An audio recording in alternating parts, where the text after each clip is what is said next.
गांधी के सपनों का भारत है। इतनी असमानता, इतनी असमानता, इतनी इनइक्वालिटी, इतना अंतर होगा। हम विकास के विरोधी नहीं है। जमीन का रेट 50,000 प्रति डिसमिल लगाइए, नहीं तो आने वाला दिन ऐसा ऐसा नीति बनेगा, ऐसा ऐसा नियम बनेगा, आप सोच नहीं सकते। आपके पास जीएम लैंड नहीं है, आपकी जानकारी है कि नहीं? जीएम लैंड में पड़ा है, रसीद कट रहा है। अगर है भी तो रसीद कट रहा है, नहीं कट रहा है। ये चालाकी समझना होगा। इसीलिए दिल्ली में भी अपना एमपी भेजिए जो जाके दिल्ली में आपकी सबसे बड़ी संपत्ति को बचाए। आपकी सबसे बड़ी संपत्ति आपका जमीन का टुकड़ा है। दिल्ली आपकी जमीन बचाएगी, राजधानी आपकी नौकरी बचाएगी। आज यही जेडी पावर प्लांट, यहाँ KTPS Koderma thermal power limited, क्या स्थिति है? जमीन देने वाले लोग कौन हैं? जिन्होंने जमीन दिए हुए लोग कहाँ हैं? उनके परिवार कहाँ हैं? उनके बच्चे कहाँ हैं? ये आप बताइए, गिन के बताइए। सब गिन के बाहर है। मैं अंतिम शब्द उदाहरण देते हुए, क्योंकि कोडरमा और हजारीबाग गिरिडीह में तीनों जगह बीजेपी का सांसद है, तो उनके भक्त लोग को थोड़ा सा हम कुछ ज्ञान देना चाहिए। ले लीजिए, क्या दिक्कत है? ऐसे लीजिए, वाला लोग दिमाग में गोबर भरता है, हम लोग थोड़ा बुद्धि भर देते हैं।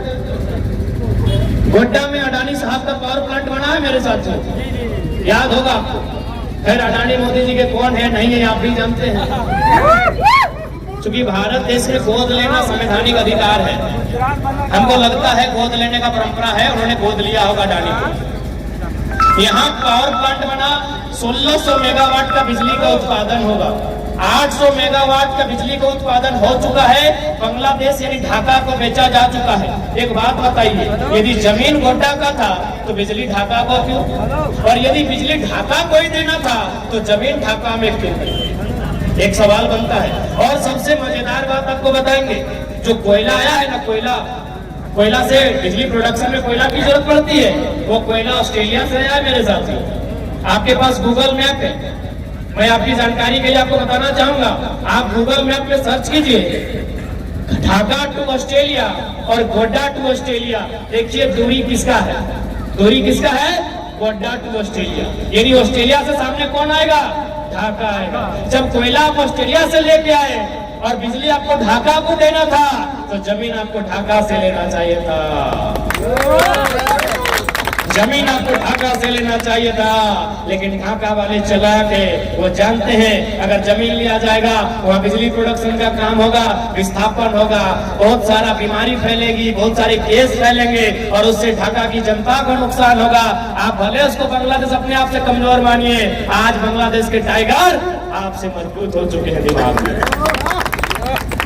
मेरा सवाल है कि ढाका को अगर बिजली देना था तो जमीन ढाका से क्यों नहीं लिया? गोड्डा से मार पीट के क्यों लिया? मार पीट के लिया। दिल्ली में सवाल करने वाला कोई नहीं। इसलिए लोकसभा में भी आपको तेलंगाना तमिलनाडु के तर्ज पर कट्टर सांसद भेजिए, बीजेपी कांग्रेस का गुलाम मत भेजिए,